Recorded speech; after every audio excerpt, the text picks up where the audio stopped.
Bibles and want to turn back to Hebrews chapter 1, that's where we are today again, as we go through this unique book.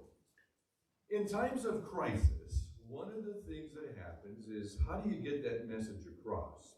And so I'm going to ask you to identify the people who said these words, if you can remember and recall. We shall go to the end, we shall fight in France, we shall fight on the seas and the oceans, we shall fight with growing confidence and growing strength. Who? Churchill. Okay? When we came into the war, he gave a speech because that was a crisis moment. He didn't do a drama, he spoke. Listen to these next words, and the first three words or so will give you it away right off the bat. I have a dream that one day this nation will... Martin Luther King, right? I have a dream. And we went through that, and I think just in the States they just celebrated Black History just the other day. So in moments of crisis or moments of seriousness, God doesn't give us a TV show.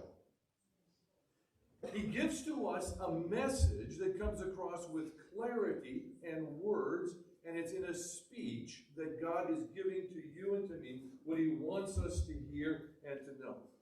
And so when Betty read for us these opening few lines in the book of Hebrews, God is giving to us a speech because he realizes the seriousness of the moment, and he says, as we look at our lives, how is it that we live and how do we handle things? And so he lays out for us a particular speech and says, I'm not a silent God. I speak and I address the needs of the people that I have created. What kind of God would create you and me and then not give us the instructions for living? That would be a sadistic God. Our God says, I have spoken and I have given you my word so that you would understand where life is moving. And he gives to us his most brilliant speech that he ever gave to all of humanity. And he lays out for us how to handle this thing we call life 24 hours a day, 7 days a week, for all the years that God gives to us. So God isn't just making speeches for the sake of giving speeches. He's working along and he's saying to us, here's my last speech. This is the greatest speech. And he says, what I want to do is I want to remove the dust that has dulled the greatest person that has ever lived and his accomplishments. Because as we come to church, we get to know God, and sort of after a little while, God's sort of sitting here on the table. And not always do we talk with him and use him, and sort of the dust collects on God, and we lose the brilliance and the wisdom and the greatness of God that he wants to have within our lives, and the dust collects. And so God says, let me give you the book of Hebrews. And the book of Hebrews is going to dust off who you think this great person is. And he lays it out for us, and he says, what it's going to do is take the old facts, and it's going to inject them with new application for our lives today. So he says, you've heard of Jesus many times. But he says, let's take this Jesus and put him into context for us here in 2024 in our communities, in our homes, in our personal lives. And let's take this Jesus and find out why God has given him to us and see the application of what God is doing within our lives. And so he starts off in this passage and he says to us, in the past, God has spoken to our forefathers through the prophets at many times and in various ways. So he says to us, there is, as you look at the Old Testament, a lot of information. He says it's not wrong, it's just incomplete, and it's sort of outdated. And so what I'm going to do, he says, is I'm going to come to you and I'm going to take this information and we're going to bring it up to speed, as it were, so that we might understand where God is moving and where God is working. So God gives us his speech, because by the time we come back to Sunday every week, for 6 days, that message of God has been dulled. Because you and I are working, we're trying to get things done, and we sort of sometimes find God gets pushed a little bit aside to the background. And Sunday becomes sort of like real strong cream. Heavy cream, where you get a dose of God, and you go, oops, oh, God's in my life. And then we go into 6 weeks, or 6 days, hopefully 6 days. and saying, oops, got to get this done, got to run and do this, here's this happening. And God comes and says, let me give you a refresher every seventh day. And so as God does this process for us, he says, what I've done in the past is I've spoken to prophets.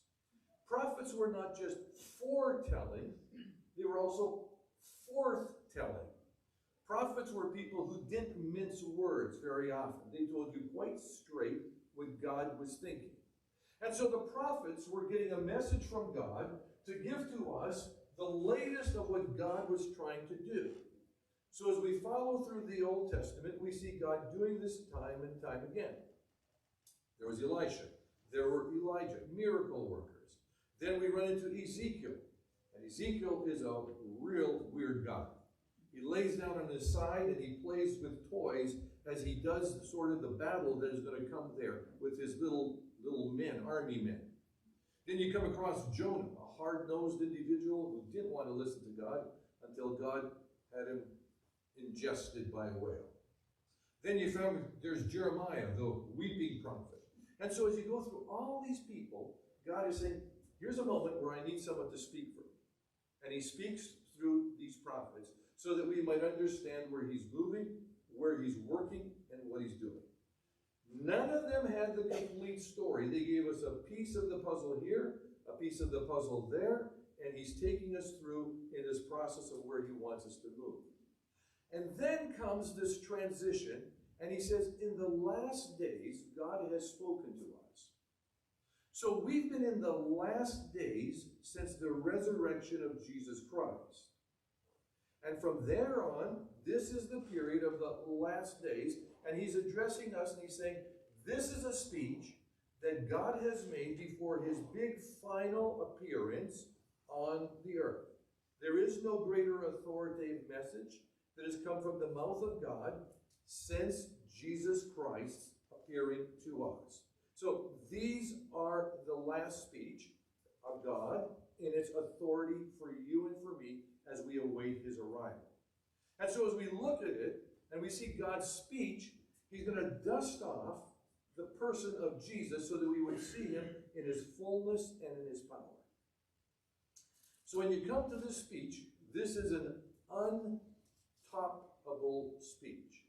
There is no better speech that God can give to you and to me to get our attention every day of the week so that we might follow him and walk in his ways.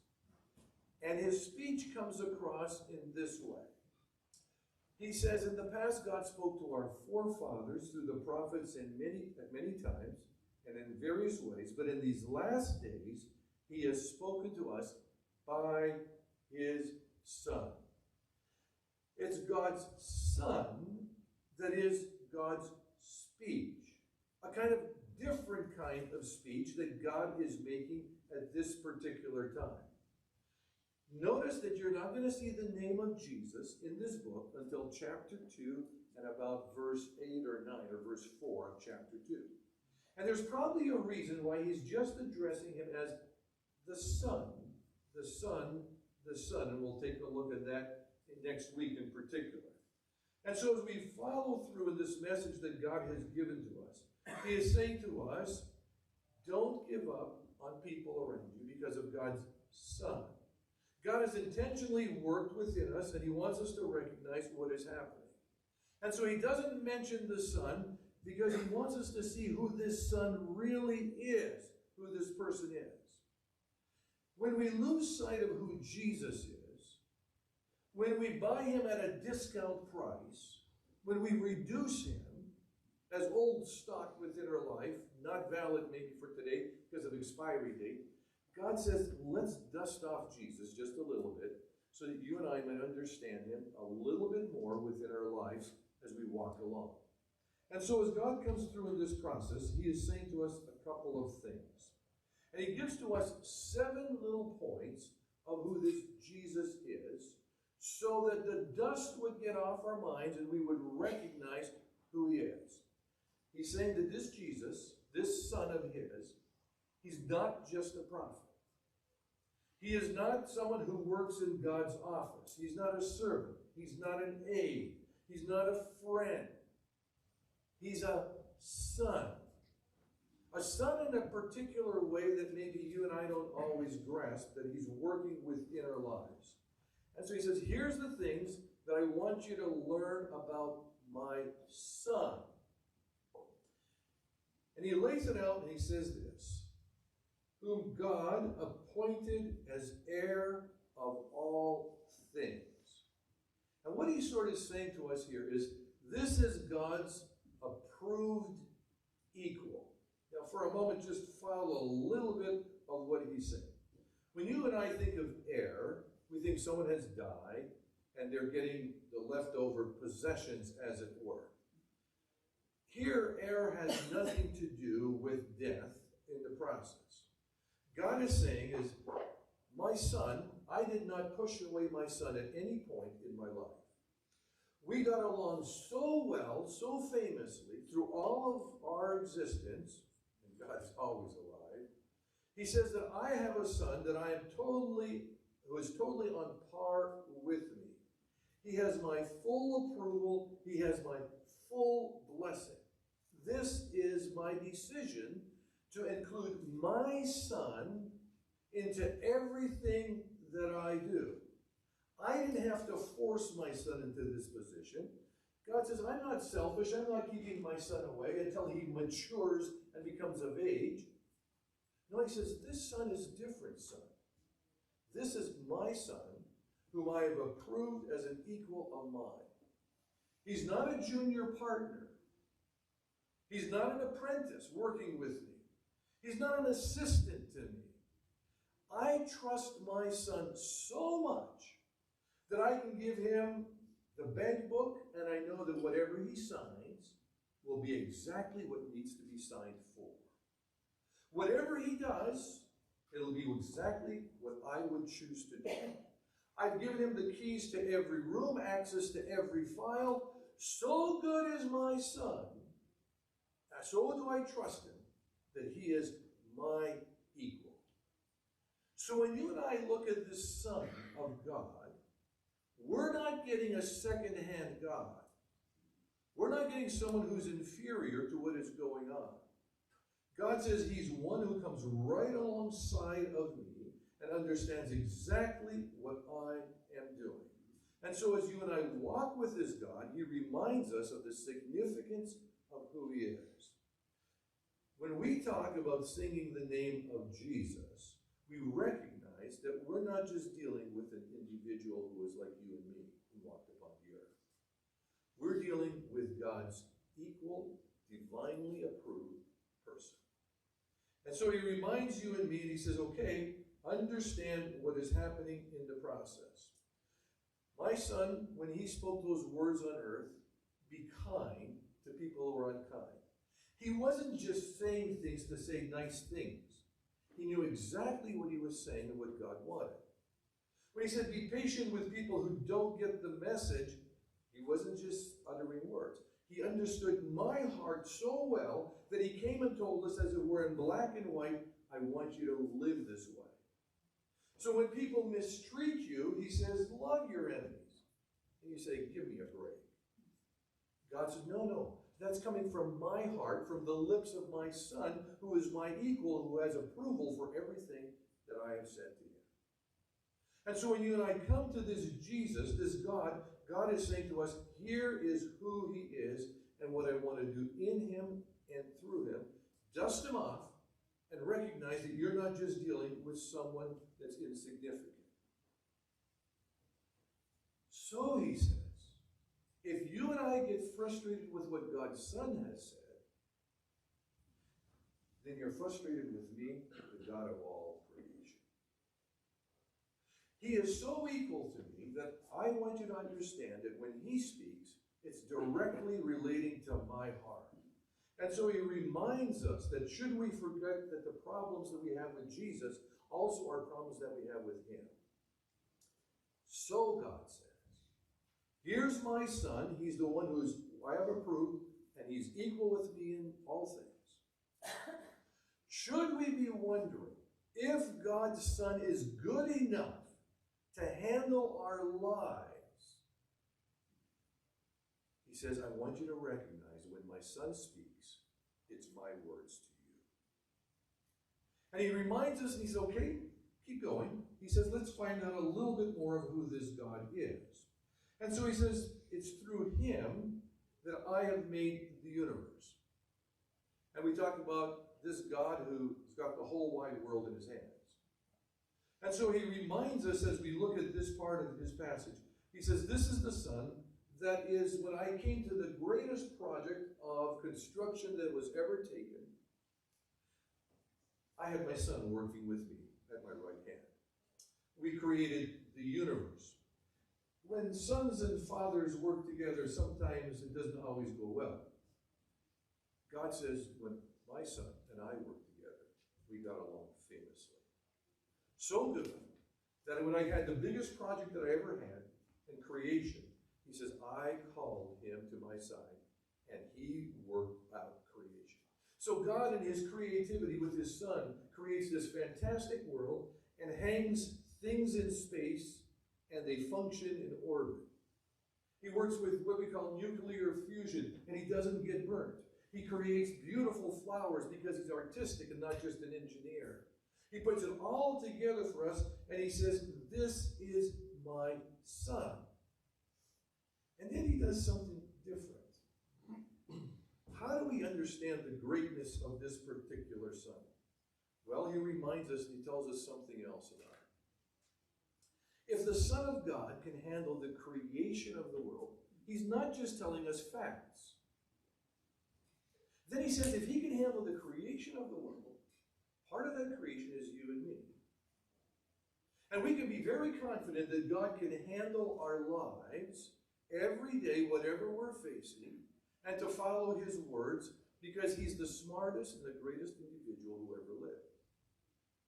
And so he's not just laying out facts for us. He's saying, take the facts and now find out what it implies to you and me as we begin to understand who this God is. And so he comes back and says, so if you're wondering, if the Son of God is good enough for you to handle what you're going through, he says, understand that I trust him fully. Now, if God trusts him fully, he says, do we trust him fully? Are we going to listen to him, or are we going to go our own way? He goes on a little bit farther and he says, the Son is the radiance of God's glory. And in a sense, he says, what you see is what you get. And you get God. And we find out that no one can survive with seeing God and live. Because God is so pure, so holy, that his intensity would burn us up. And he says, what you find out is this Jesus is a rather unique individual. And as you and I ponder him, we watch him in the Gospels and we say, we look at Jesus and nobody's burning up. This is a holy God that no one can see with their own eyes. So what's going on?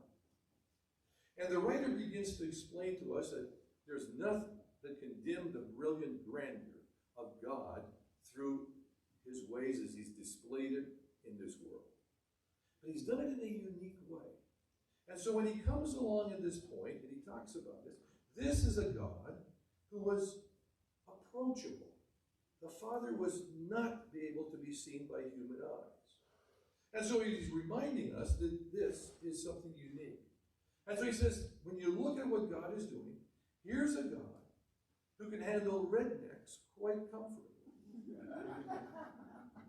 Here's a God who, as Richard just prayed, who takes little kids, and when the parents came and brought him to Jesus, the disciples said, Jesus' itinerary is full. Take the kids away. Jesus, in his brilliance, says, no, let me take them in my arms and let me bless them.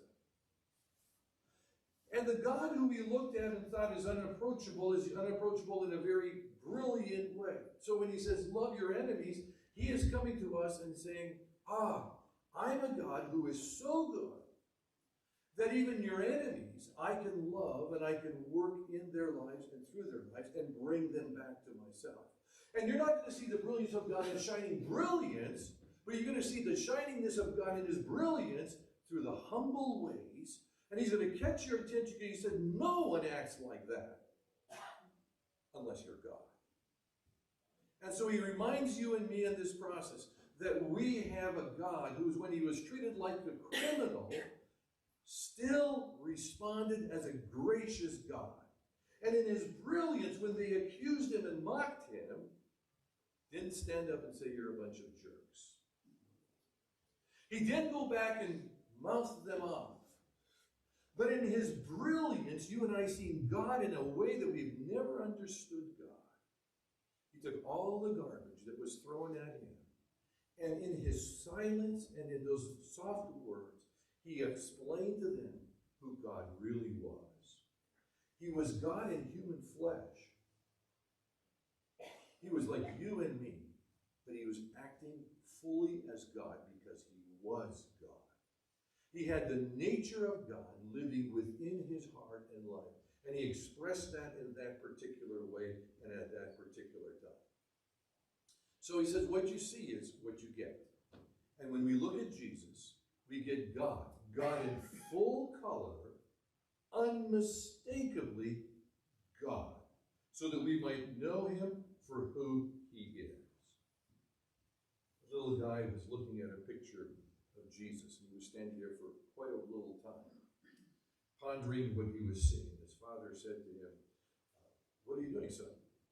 And he said, "Looking at this picture of Jesus." And after a little bit more of a pause, he sort of gave a nod and said, "The best picture God has ever taken. Jesus is the best picture of who God is, so that you and I would understand him in his significance and in his life."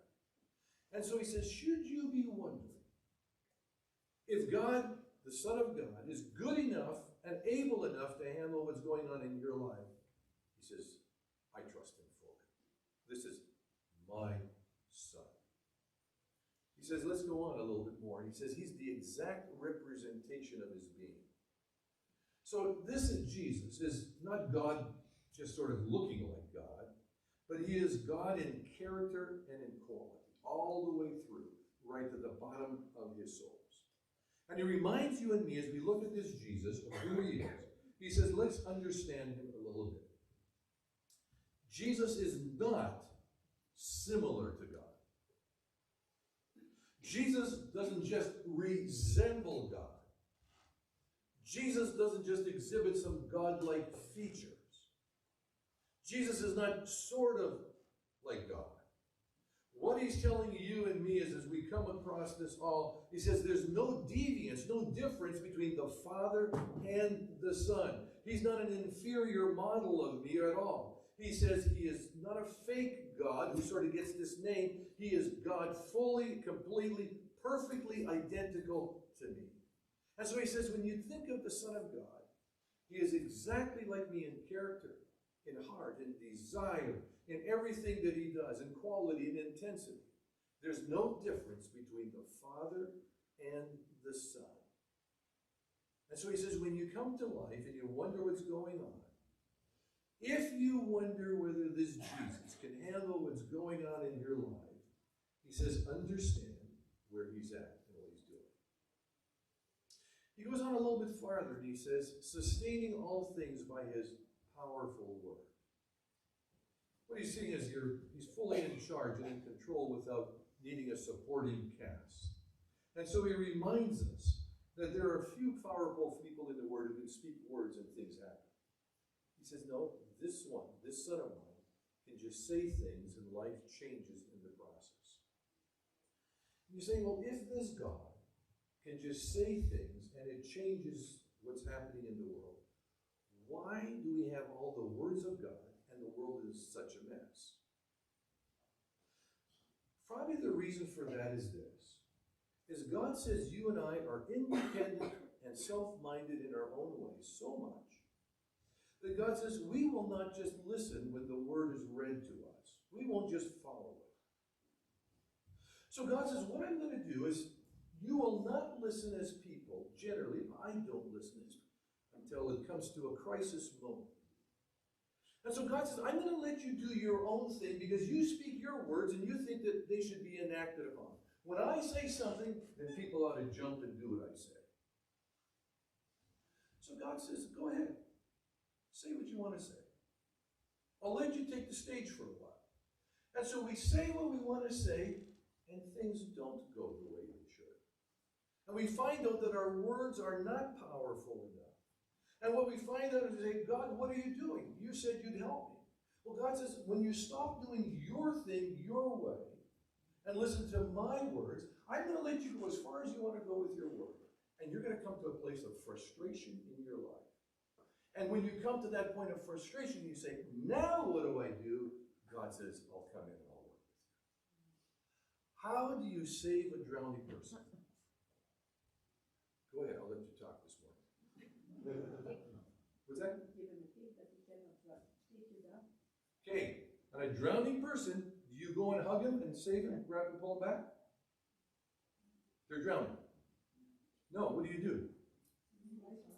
Let go. You let him go unconscious just about, right? Because if you come in, they grab you so hard that you both die in the process. And so if you're coming, they're coming to you, what did they tell you to do as a lifeguard? Kick him, move him away. Can you imagine getting kicked by a lifeguard who's supposed to save you? And so God comes to us and says, you know what, sometimes you're just flailing and you won't come and have me understand my words. And so he says, I'm going to let you go with your words to the nth degree. And then he says, when you're quote unquote unconscious, I'm going to come and I'm going to give you my words. And then you're ready to receive them and understand them. And so this God can speak the words and solve for us our problems as we let him get his word into our hearts and within our lives. He goes on a little bit more, and he says, just a little bit more. He says, if you're wondering that God has the right words for your life, he says, oh yeah, he does. He really does have the right words. He says, after he had provided purification for sins, he solves that biggest and deepest problem that we all have, sin. The word has become dull for us. But he reminds us that when we talk about sin, that which is always twisting, destroying, and wrecking up the world, everything that sin touches is toxic. It stinks, it smells, it wrecks up relationships, it wrecks up lives all the way through. Sin always twists, and it takes what is goodness and it makes it into greed. It grabs a hold of patience and it turns it into being pushy, and we manipulate. It takes people who are caring and it changes that into being controlling. Ladies, I think you're talking about that in your study. It talks about tenderness, and then it changes that into terror, and we manipulate people so much with our actions in our lives. And he says, as you look at sin and it separates, it gouges, it hurts, it wrecks us all, sin makes everything awful in life. And then he comes along and he says, here's the one. This son of mine does something very interesting. He purifies us from our sin. No one has ever cleansed things as effectively and as deeply and thoroughly as the Son of God. So good is the cleansing of God from our sin, of the Son of God's sacrifice for us on the cross, he says, that it is so good that we who were enemies with God can now sit down at the same table with God and look God as it were in the eye, the pure holy Son of God. And at that table we have no sense of rejection. Do you know how good it is that when we've had our odds with people and that barrier is removed and we can actually sit down and talk and look at each other in the eye without being rejected at all? That's what the Son has done, so that you and I would know that he's not just a son, but he's the Son of God, fully God, able to take the difficult things in our lives, and we can have them cleansed, and we can look God straight in the eye, and nothing holds us back. He says, that's why I've come into this world, to redeem, to work. And he says, I am the Son who died on the cross to so cleanse you that there is nothing that you have to sense as rejection against me. That's who the Father has given to us. And so he reminds us, do you think that this Son of mine, who has paid the price for our purification from sin, is just sort of second rate in heaven? He says, absolutely not. No one can remove the barriers like God. If we listen to the word of God that he has given to us before us. He gives us the last one. He sat down at the right hand of the majesty in heaven. Here he's talking to us that he is so confident in this Son. The Son has sat down because he knows that his work is done. He knows what's going to happen in the end. He knows it's going to happen just as his Father has planned. And the Son has relaxed into all that God has done and says, okay, here I am. I can relax and I can sit down in the two most important places in the entire universe. One is the throne of God, and the one who sits at the right hand of God. Both of them are God, fully God, equal. And God says that you and I can have this confidence to know that we're working with this unique God, that he will take us through right to completion. He started off with creation. He handles us as he speaks his word in every day of life, and now as he comes to the end, he says, do you see what's happened? From creation right to the end, God's in control of all things. That's my Son. Do you think that this one who is called the Son of God can take the things that are going on in your life and in mine and have a solution to them? And so he lays out for us these things and says, this is where I want you to go and understand who the Son of God is. And he tells us a couple of things. The Son was and is God fully, completely, and totally. Don't miss who the Son is. We might be quietly thinking, yeah, I know, I've heard this all. And that's why the writer of Hebrews is writing this book. But God has let me down. And in our minds, we're wrestling with this one who God has exalted and put up way at the top of everything. And God is saying, yeah, I know what you're thinking. But he says, in reality, probably what it is that we've let God down. And we haven't dusted off Jesus. We look at Jesus, and Jesus is sort of there within our hearts and within our lives.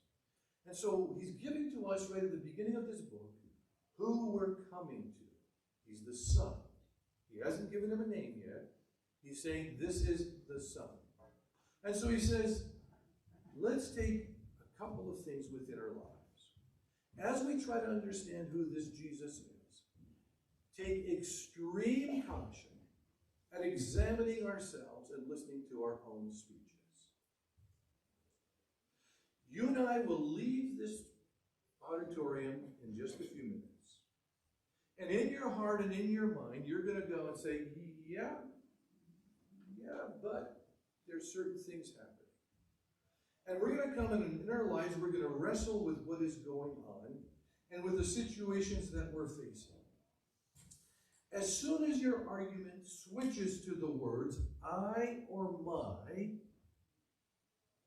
stop and wake up. Notice that the words I and my have not occurred here in this whole chapter, and they won't occur until about chapter 2, about 2/3 of the page down on the left-hand side of the Bible. Because we get so focused in on our own lives that everything is me, mine, and I. And he's going to say, I want you to understand for a moment. And before we even get to our problems, he says, take a look at Jesus. And so he says, when you examine yourself, examine wisely and carefully. He says, yes, there's going to be a part. Only evaluate yourselves to the extent that it turns you off yourself and onto the Son of God. Because the more that you think of your problems, the deeper you go into your problems and you analyze them significantly. He says, get out of the analysis and take a look at the one who is speaking to you. And so, very cautiously, I'm going to suggest to you that first one. Take extreme caution at examining yourself. And stop listening to your own speeches and hear the speech of God. And that's why he says, will you dust off who Jesus is and understand him? Because that is the most critical element for you and for me to understand. So as he starts off, he says, this is my last speech. This is the speech that I'm going to make. This is the one, this is the last authoritative speech that I'm putting out there. It's about the sun. He says, let's take the dust off the sun, because if you don't understand who he is, you're never going to look to him. But if you examine him closely enough, there is no one better qualified to handle life. No one.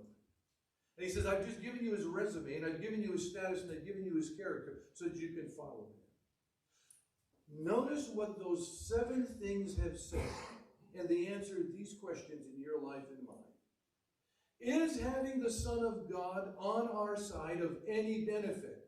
Do we benefit in life in having Jesus with us?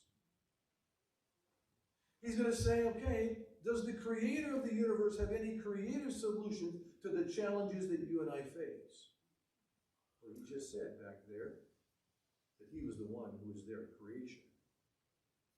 Is the Son of God really this special? Yeah, he says he's the radiance of God's glory. Can we live with the one who sees things differently than we do? He explains that for us. Will I trust this Son to speak his words into my life? God's words are so different that it's not just his word. Can I say to us that we have so taken the words of God and we become familiar with them, each one of us, that God says, listen to the freshness of the Son of God speaking. Does being cleansed by God mean much to you? If you've been cleansed by God, can that lead to the cleansing with other people? God says, yes, it can. But he says, I want you to understand how deeply the cross and the death of Jesus Christ has cleansed you so that you can look in the face of God and say, God, we're together. We're in harmony. We are one with you. And he says, God, if we follow you, really will you take care of us in the end? God says, most certainly. I'm the God who has already sat down because I know how the end is coming. And so he says to you and to me, dust off the Son of God. Find out who he is in his brilliance and his glory. Would you pray?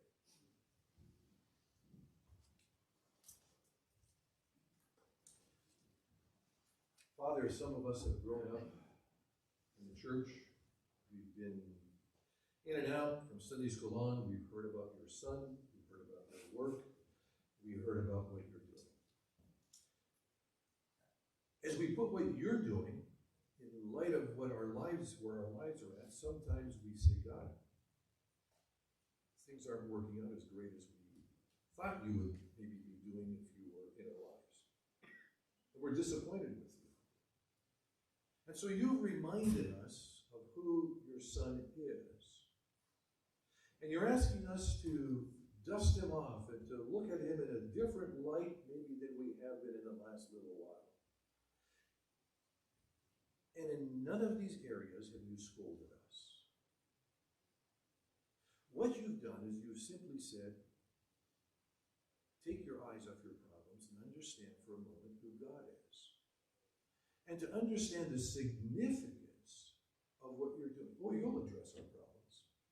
But it's going to be an attitude of change within our hearts, where you break down our way of running life and listening to yours. So may we understand who we're talking to.